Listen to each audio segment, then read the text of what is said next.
This is Lisa from Mobile Tech Review, and this is the HP Elitebook X360 G3. 1030 model, for those of you who keep track of all those things. So what is this thing? It looks familiar, doesn't it? This is basically the business class version of the HP Spectre. So HP has a business line just like Dell and other companies do, and the Elite is the business line. There's a lot of Spectre DNA in here, and that's a good thing. Several years ago, HP said, you know what, we should start making our business laptops look kind of sexy too, so employees don't complain when they get some ugly old laptop, right? So they did that job here. And the good thing about this versus the Spectre X360, which is still an excellent product, is because this is a business-minded laptop, you have things like optional 4G LTE Advanced, so fast LTE inside. You have a lot of security features, not just the TPM 2.0 with both facial recognition and a fingerprint scanner, but you've got BIOS protection, you've got boot guard, you've got hard drive locking, so it can't boot without a master password, all those sort of things that you'd expect with business sort of stuff. Very secure recovery environment, that's all cool too. But another thing that's nice, as the HP Spectre line drops more and more of the so-called legacy ports, those useful ports we still use like HDMI and USB-A, this one keeps those while still giving us a couple of Thunderbolt 3 ports and USB-C at the same time. There's a lot to like here. We're going to look at it now. So this is a completely metal-clad 13.3-inch business convertible Ultrabook. That means it has the 360-degree hinges, just like the HP Spectre X360 and Lenovo with their Yoga line, who started it all. Touchscreen, obviously, all the convertibles have touchscreens. Glossy, yes, but it is bonded Gorilla Glass 4, no matter which of the display options you go with. So that does help reduce some of the reflections, and all of the display options are quite bright. It also supports a Wacom AES pen. This is a little bit confusing if you follow HP, because they use N-Trig technology for their digitizers and their consumer-facing line, which would be like the Spectre and the Envy and all that sort of thing. That's the technology that Surface uses, but in this case they're using Wacom AES, which does happen to be also what Dell uses with their Latitude line and Lenovo, and I actually like it a little bit better than N-Trig for straighter lines and a little bit better palm rejection. So with me, that's a fine thing. The pen, by the way, is rechargeable. It's the same thing they do with the HP Tilt pen for the consumer laptops. It has a little USB-C port for charging. And you get a little cable in the box. You don't actually really need it. Maybe, if you have a USB-C to USB-C cable, but you can plug it into the USB-A port on the laptop and charge it up. Charges it pretty quickly. You've got a couple of buttons on it. You've got 4,096 levels of pressure sensitivity, and there's HP's app for assigning functions to the buttons. It's not very advanced. This is not like Wacom style art product kind of thing, but for everyday people it's pretty useful, and certainly it's a nice enough laptop for note-taking and for diagramming and all the business uses that probably HP intends this for. For artists, you're probably not going to buy this just given the price point. There are more affordable laptops to choose if you're looking at something to do just for hobby art. It's quite light. You can see the weight on the screen. It's also pretty slim, and it's about the same as a lot of its competitors in the 13.3-inch space, among the lightest of them. Yes, the straight Dell XPS 13 might be a little bit lighter, but that one isn't a convertible, which tends to add both a little thickness and a little bit of weight. So to be completely fair, the weight on this is pretty darn impressive. Dell does have the XPS 13 2-in-1, but that one is running on an Intel Y series CPU, which is lower power, 2 cores. This is Intel 8th generation quad-core i5 and i7 CPUs, Kaby Lake R generation, not Whiskey Lake at this point. You have Intel HD or UHD 620 integrated graphics. Something this small and this light, you're not going to get dedicated graphics, and it still is a business traveler sort of laptop, so it's not designed for people who need the ultimate computing performance. They have the ZBook line for that sort of thing. You can get it with up to 16 gigs of DDR3 low-power RAM that is soldered on board, so order it the way you need it. You can't upgrade it later. It has the usual NVMe M.2 SSD inside, very fast, good benchmark performance there. That is upgradable on it. The LTE 4G is optional, and there's a little SIM card slot spot on the side if you do get that option. Our unit did not have that, and that has a little half-height M.2 slot that you connect it to, and the antenna wires are pre-installed in that. And you can get that with either a choice of an Intel or a Snapdragon LTE Advanced modem inside.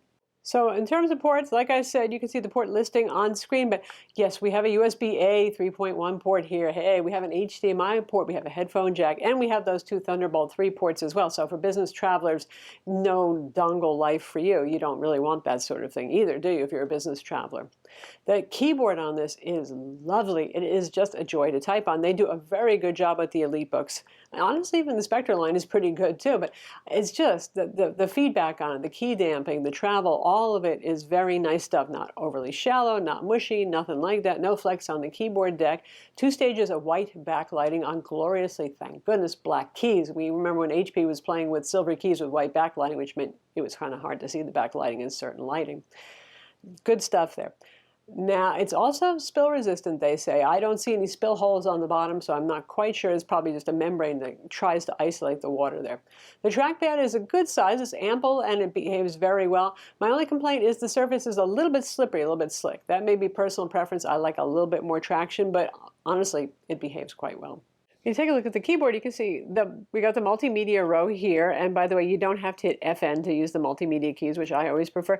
Notice that we have call, answer, and end here. This is interesting because it's a business laptop. HP says that folks are always Skyping and doing business conferencing calls, so this integrates well. In fact, even the Thunderbolt 3 dock that they sent us has an optional module with a speaker built in, and it's got touch call controls on it too. So the displays on this really shine. Well, kind of literally. You have a full HD option, which for business users and a lot of normals, honestly, that's plenty enough. But the full HD option is available with the privacy guard feature. Press a button, and basically what it does is it kind of reduces the contrast and brings up the backlighting. So it's harder to see, well, both for you, but when you bring it up, you can see the on-screen controls there where you can actually improve your brightness level too to make it a little easier to see. But it really does kind of white and mask out what's on your screen. So for those of you who are doing top secret stuff while you're on the airplane, well, nobody will be able to see what you're doing. Or if you're visiting, well, not Tumblr anymore, you know what I mean, certain sites where you don't want people to see what you're doing. So the full HD privacy screen, they claim up to 700 nits. Now, I disabled automatic brightness on it, and I couldn't get my colorimeter to read the brightness as being that high, but I can tell you it is eye-searingly bright, and you can see on screen what we measured it at. So say you want 4K instead. Yes, you can have 4K, and that one is 400 nits still. Sweet, and all these are almost complete sRGB coverage, good contrast, actually very good color balancing on the box on ours too, so not anything I would complain about for color accuracy. I'd actually be happy to use this for photo editing. There's also a non-privacy guard version of the full HD display, and that one is 400 nits, which is still darn bright. I'm sure it's probably a quite lovely display. So for business laptops, usually they don't get the best displays. In this case, this is really, it's even nicer than the Spectre displays. They're very nice looking. The laptop actually has very good audio for such a small thing. Gone are the days of the quiet HP laptop, that's for sure. We still have Bang & Olufsen branded audio with this nice control panel here, but the speakers are really surprisingly loud and pretty darn full. There's a decent amount of bass. I mean, it still sounds like a laptop, yes, but not watered down, mediocre, or thin. In terms of performance, you know, I saw a few early reviews where people were saying it wasn't quite up there with the latest Lenovo Yoga. You know, comparing these to consumer laptops maybe isn't always the fairest thing. And the Surface Pro 6, well, those actually push the TDP up a whole lot. These are supposed to be 15-watt Ultrabook CPUs, and those are pushing it up to the 25-watt maximum. That said, when we benchmark this with the latest BIOS installed, it benchmarked pretty darn close. Looking at the benchmark graph, you can see a lot of seesawing where it's dropping and raising the clock speed a lot. It doesn't keep it up there as consistently, but the benchmark numbers on it were fine. And when we ran Cinebench over and over again, we didn't see very much of a drop in terms of the performance numbers. Sometimes you can see if something doesn't have very good thermal cooling because each run of Cinebench successively will get lower and lower and lower scores on it. So this one had maybe a 5% variance between runs, so that's pretty good. It does have 2 fans inside, which sounds almost like overkill because this is an Ultrabook with integrated graphics, so there's usually only one point that you want to cool. I'd say that they take cooling a bit more seriously here in the business line versus the consumer line because it does run cooler in terms of the CPU core temperatures and the fan noise. The fan noise is still a bit above average in terms of how often you're going to hear the fan. It's not super loud, but still it's a very thin metal Ultrabook. You're going to hear it, but it's pretty effective.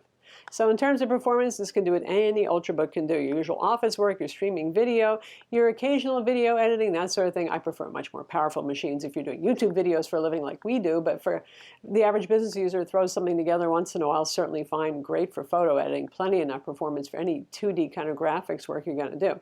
Obviously, it's not a gaming laptop. Casual games, older games are going to do fine. It can't play Fallout 76, but that's probably a good thing. So, like I said, business laptop, good security features, which is good for even normals like us. You know, you have BIOS protection, you have boot image check. So when it boots up, it makes sure the Windows integrity is good, the BIOS integrity is good. You've got drive locking, you've got all that sort of stuff available to you. So how about battery life? It should be good, right? It's an Ultrabook. It's 13 inches, integrated graphics. Depends on which display you get, and are you actually driving your 700-nit display at crazy high brightness levels or not? So there's going to be variability. For our 1080p model with the privacy guard, running it at the usual test that we do, which is 150 nits, which is about the proper level of brightness for indoor use without super bright ambient light. Doing a mix of productivity work, streaming some video, doing a little Photoshop work, that sort of thing. This thing ran 9 hours, which is very good. It has a 56.2 watt-hour battery, so that's a pretty decent size, not earth-shattering, but on the better side of things. And it comes with a 65-watt charger. It only needs 45 watts. They do 65, so it does fast charging. It's the same charger they've been using for a while. It's sort of modeled after the old MacBook Pro charger. It's modular, so you can either put the prongs right on the brick itself, or you can use the extension cord, which unlike Apple is included in the box. Thank you very much. So unlike some of HP's consumer laptops that are no fun to open up and might include having to remove rubber feet to get to all the screws, this is simple because, well, business laptops have to be. The IT department's not going to buy the laptop if it's too hard to open up to repair. So there's only 5 Torx T5 screws. This one is a captive screw, which means you don't have to pull it out of the hole. You just lift up from here. There's some plastic clips that hold it on. Take it off. Metal bottom. And there's our internals, and our battery, as with most Ultrabooks, takes up most of the space. 2 quite large speakers here, no wonder it sounds good, right? And our M2 SSD is under this Mylar cover right here, and this is a fast Samsung PM981 SSD, so that's the latest, greatest fast SSD that's available on the market. Dual fan design, interesting, unusual. It is effective, so we'll take it. And this is the spot where you would put the optional LTE modem if you went with that. HP also makes use of fairly strong magnets, and that's to help it stay shut when it's in tablet mode. So these are magnets over here, actually, really strong ones, and over here and over here. And this one on the side is for the pen. There you go. So that's the HP Elitebook X360 13.3-inch model G3, the latest generation for late 2018. And like I said, there's a lot to like here. The thermals on this are pretty good. The performance is quite good.